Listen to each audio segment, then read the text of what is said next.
नमस्कार। आज हम बात कर रहे हैं एरर कोड के बारे में।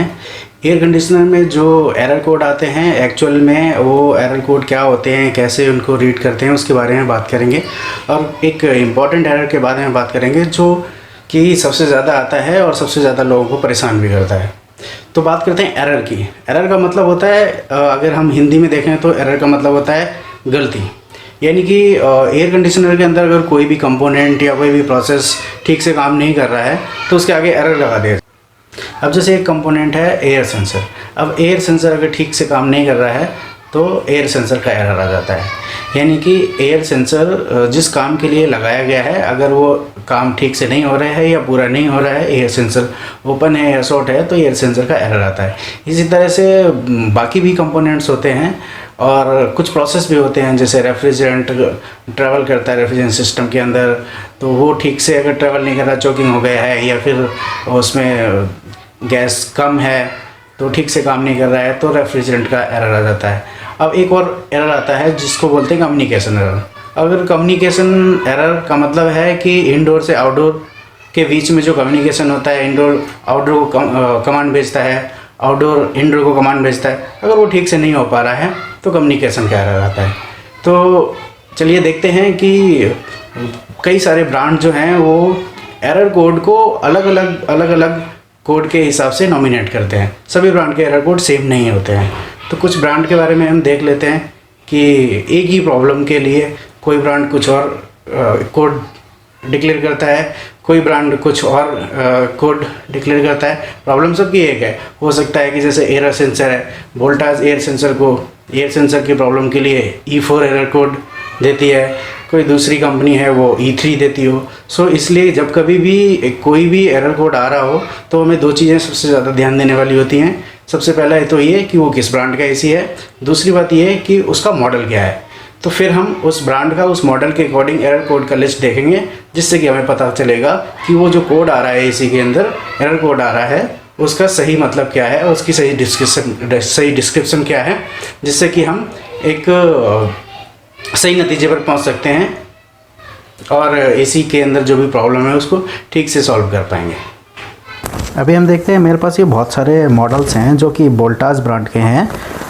मैंने एक लिस्ट खोली हुई है जिसमें ये मॉडल आपको दिख रहे होंगे। इसमें बहुत सारे मॉडल्स हैं मेरे पास, लगभग जो है वो 126 मॉडल के आसपास हैं। सभी मॉडल्स के आगे उनका एरर कोड का लिस्ट जो है मैंने वो लगाया हुआ है। इन लिस्ट को खोल के हम एक बार देखते हैं। सपोज़ हम लास्ट में देखते हैं कि ये वाले जो हमारे मॉडल हैं, ये जो मॉडल्स हैं लगभग 11 मॉडल्स हैं। इन सभी 11 मॉडल्स का जो एरर कोड का लिस्ट है वो यहाँ पर लगा हुआ है। अगर हम इसको खोल के देखेंगे तो ये इसका लिस्ट है। इसमें हम देखते हैं कि यहाँ पर एरर दिखाया गया है। E0 एरर जो है वो इंडोर यूनिट EEPROM पैरामीटर का एरर दिखाया गया, यानी कि इंडोर का मेमोरी लॉस हो गया है अगर तो E0 एरर आएगा। और E1 देखते हैं तो इंडोर आउटडोर कम्युनिकेशन एरर है। जैसे उसी तरह से E2 देखते हैं तो जीरो क्रॉसिंग एरर है। E3 जो है वो फ़ैन की स्पीड के लिए है। E4 जो है वो रूम सेंसर के लिए है। E5 जो है वो कॉइल सेंसर के लिए है। सो इसी तरह से बहुत सारे एरर जो हैं वो इसमें दिए गए हैं। उसकी डिस्क्रिप्शंस आगे लिखी हुई है। तो ये बहुत ज़रूरी हो जाता है कि जो भी एरर कोड यूनिट के ऊपर आ रहा है तो उसके लिए हमें पहले ये पता होना चाहिए कि उसका मॉडल क्या है। चलो अब एक बार दूसरा मॉडल्स का एक बार देख लेते हैं। अब मेरे पास ये कुछ और मॉडल्स हैं। इन और मॉडल्स में मैं इन मॉडल्स, ये बहुत सारे मॉडल्स हैं, इनका एक फ़ाइल खोल लेता हूँ। तो ये इसका फाइल है। यहाँ हम देखते हैं कि EE एरर जो है वो आता है इंडोर EE फॉल्ट, यानी कि इंडोर की EEPROM प्रॉब्लम है, यानी कि इंडोर का मेमोरी लॉस हो गया है, तो उसके लिए EE आएगा। E1 देखते हैं तो फ़ैन का प्रॉब्लम है। अगर इंडोर के फ़ैन में कुछ प्रॉब्लम होगा तो E1 एरर आएगा। ज़ीरो क्रॉसिंग एरर E2 के लिए है। E2 ज़ीरो क्रॉसिंग के लिए है। कॉइल सेंसर के लिए E3 आता है। E4 जो है वो एम्बिएंट सेंसर के लिए आता है, यानी इंडोर में जो रूम सेंसर लगा होता है उसके लिए। E0 जो है वो आउटडोर का EEPROM प्रॉब्लम, यानी आउटडोर की PCB का मेमोरी अगर लॉस हो गया है तो E0 एरर आएगा। और E6 देखते हैं तो indoor and outdoor machine communication fault, यानी कम्युनिकेशन एरर आएगा तो E6 एरर आएगा।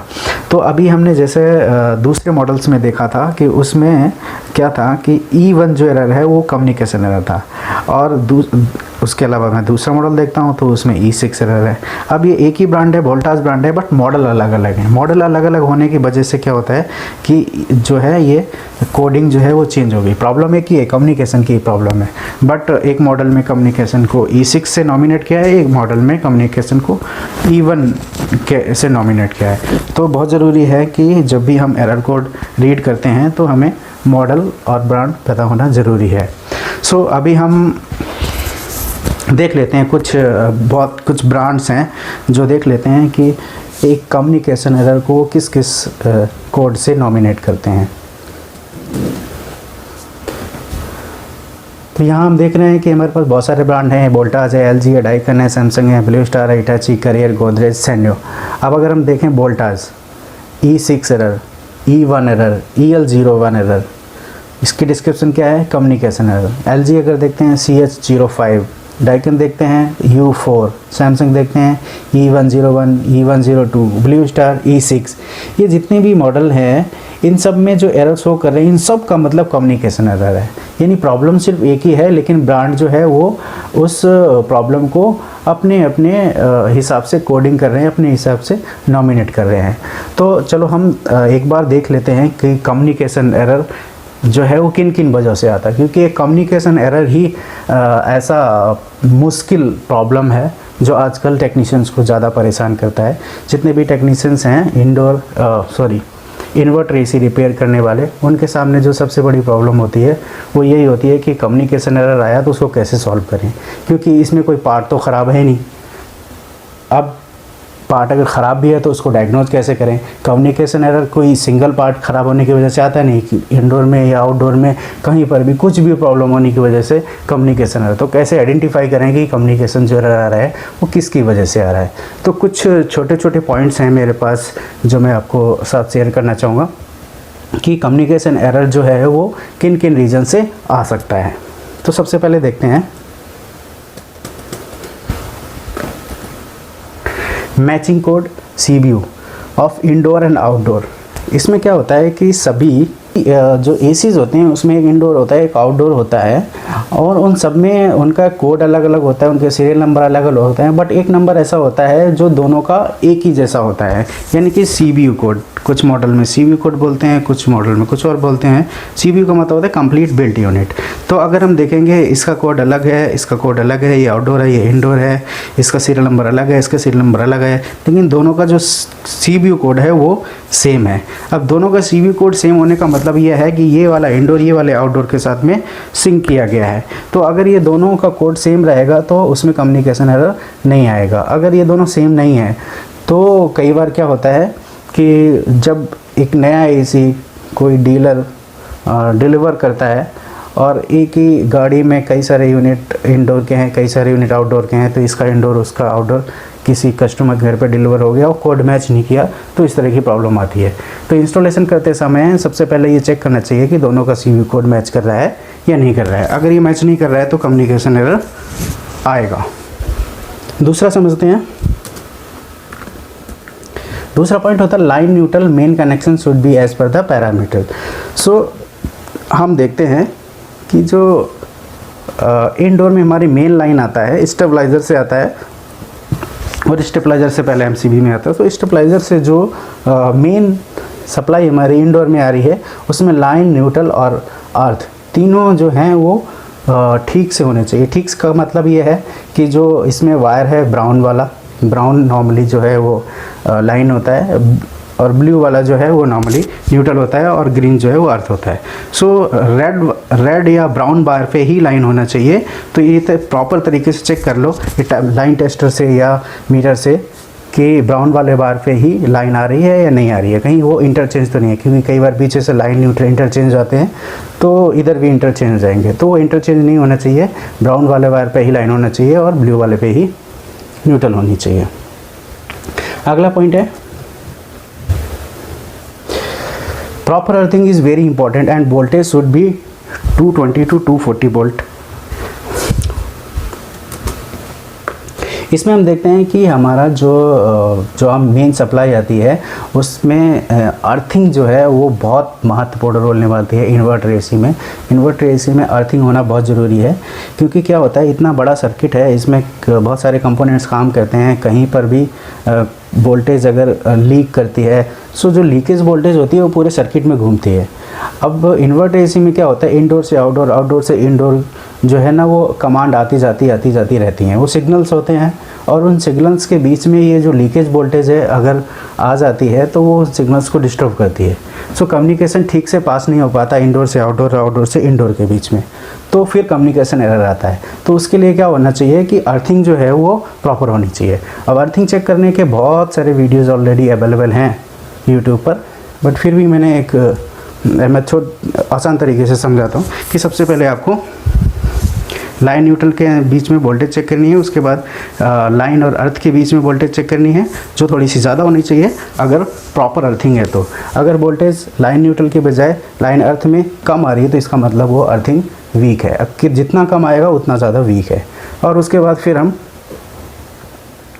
अर्थ और न्यूट्रल के बीच में वोल्टेज चेक करेंगे, जो कि 5 वोल्ट से ज़्यादा नहीं होनी चाहिए, तो लेस देन 5 वोल्ट होनी चाहिए। अगर 5 वोल्ट से ज़्यादा आ रही है तो इसका मतलब जो है कि वो अर्थ जो है वो वीक हो गया है, जिससे कि लाइन जो है वो लीक हो रही है, तो वो आपको प्रॉब्लम क्रिएट करेगा। अगला पॉइंट जो है, इंडोर और outdoor connection should be in sequence. इसका मतलब ये है कि लाइन इंडोर से आउटडोर के बीच में जो हम केबल कनेक्ट करते हैं उसमें 4 कोर होती है, एक लाइन, एक न्यूट्रल, एक अर्थ और एक सिग्नल के लिए। सो वो प्रॉपर होनी चाहिए। लाइन से लाइन कनेक्ट होना चाहिए, न्यूट्रल से न्यूट्रल कनेक्ट होना चाहिए और सिग्नल से सिग्नल कनेक्ट होना चाहिए। सो वो इंटरचेंज नहीं होना। जैसे लाइन से लाइन कनेक्ट करना है, न्यूट्रल से न्यूट्रल कनेक्ट करना है, सिग्नल से सिग्नल कनेक्ट करना है और अर्थ से अर्थ कनेक्ट करना चाहिए। लाइन न्यूट्रल आपस में इंटरचेंज नहीं होना चाहिए। अगर लाइन न्यूट्रल इंटरचेंज होते हैं तो भी कम्युनिकेशन एरर आएगा। और अर्थिंग तो बहुत ज़रूरी है। अगला पॉइंट समझते हैं, joint should not be there in connecting wire for indoor to outdoor।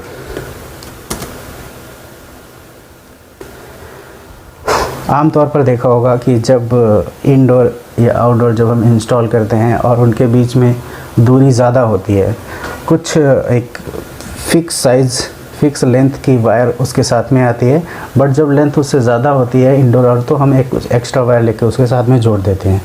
सो वो जॉइंट जो है वो भी कम्युनिकेशन में प्रॉब्लम क्रिएट करता है। तो इस तरह से जॉइंट बिल्कुल भी नहीं होना चाहिए। इंडोर से आउटडोर को कनेक्ट करने के लिए कंप्लीट एक सिंगल वायर होनी चाहिए, बीच में जॉइंट नहीं होना चाहिए बिल्कुल भी।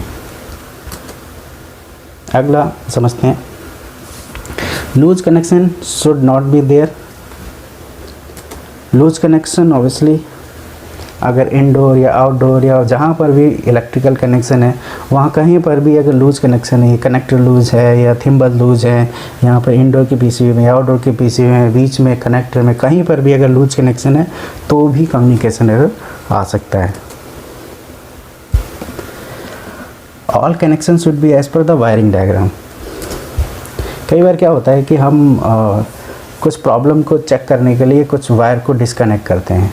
सो डिस्कनेक्ट करने के बाद जब हम वापस उसको कनेक्ट करते हैं तो वो इंटरचेंज हो जाती हैं, इधर की वायर उधर, उधर की वायर उधर लग जानी चाहिए।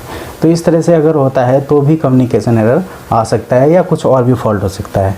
सो हमेशा ध्यान रखो कि वायरिंग डायग्राम के हिसाब से ही अंदर की वायरिंग होनी चाहिए। सो कभी भी यूनिट को स्विच ऑन करने से पहले एक बार चेक कर लो कि जो भी आपने वायर कनेक्शन किए हैं या उसमें जो लगे हुए हैं वो as per the wiring diagram है या नहीं है। एंड सबसे लास्ट में आता है इंडोर कंट्रोलर या आउटडोर कंट्रोलर में भी फॉल्टी।